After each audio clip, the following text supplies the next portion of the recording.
और अब मध्य प्रदेश के किसानों की बात। काफी मेहनत के बाद किसान अपनी उपज लेकर मंडियों में पहुंचे हैं और मंडियों में जाते हैं इस उम्मीद के साथ कि फसल बेचने पर उनके हाथ में नगद रुपए मिलेंगे तो वो अपनी सहूलियत के हिसाब से खर्च करेंगे। लेकिन मध्य प्रदेश की कुछ मंडियों में किसान नकदी के लिए परेशान हो रहे हैं। सरकार दावे कर रही है लेकिन हकीकत कुछ और दिखाई दे रही है। 35 साल के मुकेश ने आगर मालवा के मंगवलिया गांव में 25 बीघा जमीन पर करीब 40,000 रुपए खर्च कर मसूर की खेती की। अपनी उपज बेचने मंडी आए, लेकिन मंडी सेक्रेटरी के एक आदेश ने मुकेश को दिक्कत में डाल दिया है, क्योंकि भुगतान के लिए मुकेश को बैंक पासबुक और आधार कार्ड लाना था। बताया गया कि बैंक में नकदी की कमी के चलते व्यापारी डिजिटल पेमेंट करेंगे। आज नकद मिल जाएगा तो अपन कोई भी काम कर सकता है, किसी को ब्याज नहीं लगेगा, किसी को कुछ नहीं होएगा, ठीक है ना। वो सामान लेके चल जाएंगे। अब हम बैंक के चक्कर काटेंगे तो कहते हैं आज तो लिंक खराब है, आज वो खराब है, तो क्या दिक्कत आएगी ना वो, ठीक है ना। पेमेंट के लिए तो कम भाव को बेचने पड़ रही और अपन को नकद काम हो जाएगा तो दिक्कत नहीं आएगी। इसी जिले के बड़गांव कलसिया के सुरेश सिंह की भी यही कहानी है। सुरेश कहते हैं नकद डिजिटल भुगतान से उनको दिक्कतें होंगी, बैंक की लाइन में लगना होगा और अपनी जरूरतें वक्त पर पूरी नहीं कर पाएंगे।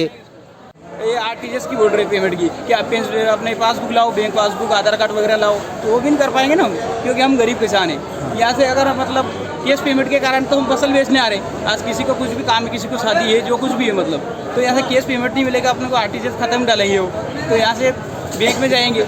रविवार, आज ये रविवार फंस गया, आज वो अवकाश है, ऐसे लाइन में लगना 7-8 दिन हमको पेमेंट नहीं मिलेगा। क्या मतलब कम भाव के कारण, मतलब कैश पेमेंट के कारण तो फसल बेच रहे। आदेश में यह भी लिखा है कि किसान एक ट्रॉली में सिर्फ एक जीन्स लेकर आए। इसको लेकर भी अन्नदाता को एतराज है। कहते हैं ये उनके लिए आर्थिक नुकसान का सबब बनेगा। मैं खुद एक गरीब किसान हूँ। अगर मान के चलो अपन 4-5 किसान मिलकर एक ट्रॉली माल भर के ले आते तो उसका भाड़ा अपने को मतलब सब 50-50 कर लेता था। 200-500 रुपये में अपनी फसल आ जाती है यहाँ पर। अगर मैं खुद ही एक जीन्स लेके आऊँगा यहाँ पर तो मेरे को 2-2,500 रुपये भाड़ा लगेगा, तो वो तो मेरे को भुगतना पड़ रहा है, वो तो मेरी फसल में ही कटेगा जी, वो नहीं कर पाएंगे अपन। किसानों की परेशानी दाम को लेकर भी है। सरकारी खरीद शुरू नहीं हुई है। बीज, खाद, दवाई, मजदूरी, कटाई, मंडी तक लाने के खर्च के अलावा नकद मिलने में भी मुश्किल हो रही है। आगे 400 रुपये उतर गए।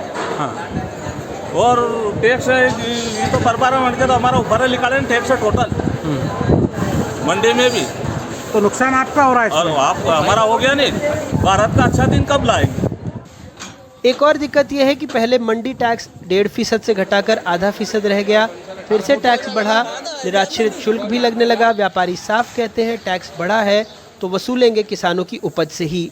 जो हम माल खरीदी करते हैं और उसमें खर्चा जोड़ लेते हैं। भाई पहले हमको मंडी टैक्स लगता था 1 रुपये 100 रुपये पे 50 पैसे, अब लगता है 1.5 रुपया। तो हम तो 100 रुपये पे 1.5 रुपये खर्चा जोड़ेंगे तो कुल मिला के इसका इफेक्ट कृषक पे ही आएगा, क्योंकि उसका माल उतना कम भाव बिकेगा। कुछ बैंक के पैसे देने में, कैश देने में परेशानी आ रही है। हालांकि मंडी का मानना है कि डिजिटल पेमेंट और ट्रॉली में एक ही जीन्स की व्यवस्था किसानों की सुविधा के लिए है। कि कभी कभी बैंकों द्वारा व्यापारियों को नगद भुगतान नहीं दिया जाता। ऐसी स्थिति में किसान लोग अपनी पासबुक और आधार की फोटोकॉपी साथ में लेके आवे। कभी ऐसी घटना होती है कि बैंक द्वारा पैसा नहीं दिया तो उनका भुगतान आरटीजीएस से किया जाएगा। किसानों की सुविधा के लिए कि एक ट्रॉली में एक ही जीन्स लाएं तो बड़े कांटों से उनका तोल इजीली करवाया जा सकता है। सरकार का कहना है कि किसान कल्याण के लिए वो हर संभव काम कर रहे हैं। नकदी की दिक्कत नहीं है, किसानों की मांग के अनुरूप ही काम हो रहा है। पैसे की या कैश की कोई कमी की स्थिति नहीं है, उस पर पूरा व्यवस्था है। पर जो किसान चाहता है कि अपने भुगतान को वो आरटीजीएस के माध्यम से करे, वो उसके लिए पहल करता है, उसके लिए वो व्यवस्था है। कोई चाहता है कैश तो उसके लिए कैश की व्यवस्था है। लेकिन विपक्षी कांग्रेस का आरोप है ये गलत प्राथमिकताओं का नतीजा है। देखिए, किसान परेशान है। किसान सरकार तो बतौलेबाजों की सरकार है ये। हमने 28 लाख किसान भाइयों का मध्य प्रदेश में कर्जा माफ़ किया था। उस समय तो इससे भी खराब स्थितियां थी, पर मैनेजमेंट के माध्यम से माननीय तत्कालीन मुख्यमंत्री कमलनाथ जी के सही नेतृत्व में, मार्गदर्शन में हम लोगों ने काम किया और एक सबसे पहले प्राथमिकताएं तय की कि किस वर्ग को सबसे ज़्यादा मदद करना चाहिए। मध्य प्रदेश की 70% आबादी किसानी से रिलेटेड है। हमने प्राथमिकता तय की, मैनेजमेंट सही किया, उनके कर्जे माफ़ किए, व्यवस्थाएं बेहतर थी। आज सरकार के साधन बढ़ने के बाद भी अगर व्यवस्थाएं बढ़ रही है तो इसकी जिम्मेदार सरकार है। किसानों के बीच हमेशा से एक बड़ा मुद्दा रहा है नकदी का इंतज़ाम, क्योंकि इसी से अगले फसल की वो व्यवस्था करता है। ज़ाहिर तौर पर अगर किसान आरोप लगा रहे हैं तो इस मामले पर सरकार को बेहद संवेदनशीलता से सोचना होगा, सिर्फ पारदर्शिता से पेमेंट इसका विकल्प नहीं। आगर मालवा से ज़फ़र मुल्तानी और भोपाल से कैमरा पर्सन रिजवान खान के साथ अनुराग द्वारी, NDTV इंडिया।